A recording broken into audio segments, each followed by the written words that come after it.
happens in the week, I mean, it's a process that starts on a Monday, really. The minute the Saturday show's finished, we're starting to look forward to the next one.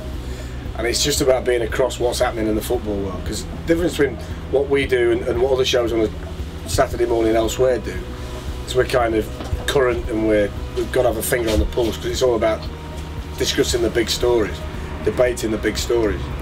So we've got to go through that in the week and make sure that we're across everything, and it's a continual process, really. I mean, when we get here, the work's done, really.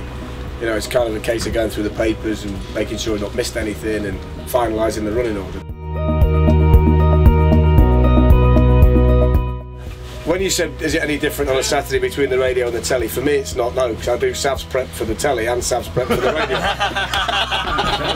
The thing is, with 606, obviously, you have to be across everything on this, and the same with 606. So I try and get back, if Darren's commentating, I try and get back, Fletcher's commentating, I try and get back to Manchester for 3 o'clock so I can watch all the games. Yeah.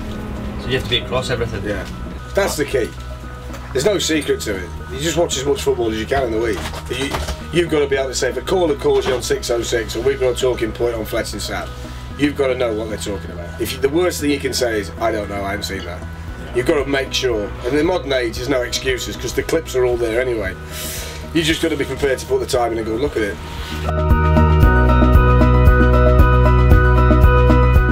Bruce! And then obviously Bruce Grobbelaar's just arrived. Hi Bruce. This is what it's like on a Saturday morning. How you doing? Away, mate. Yeah. But, I mean, we try and make the guests as interesting as we can. We got Bruce Grobbelaar this morning. Yeah. Legend. Not bad on talking. So it's important we get the right people on. They've got to be people with an opinion and people with a personality, because that's the style of the show. Yeah. It's no good getting someone in who might have had a great career, but if they're not able to articulate what we need them to do, they're not a good fit for the programme. That's why I struggle.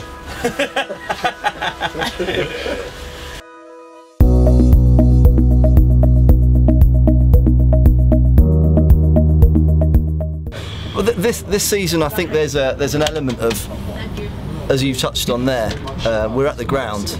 I'd like to make it feel like we're more at the ground. You know, we have such good chats with such great people in there. You sometimes find yourself contained by that studio because it's so, you know, some of the chats you just have to drop everything and listen to. Whereas I feel sometimes, you know, you're at a football ground.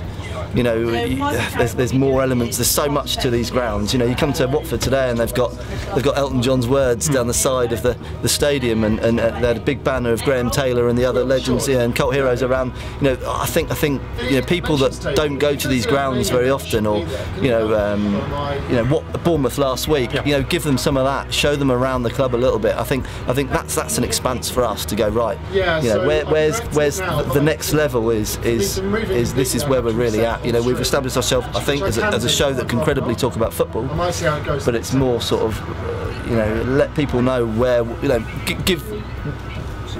It's sort of, we're at the ground on the day, and we know what it all entails. We see the ground, see these little bits. We turn up on Friday and go, wow, didn't realise that was there. Yeah. I want to give. I'd like some of that to be shown to the fans, the viewers as well.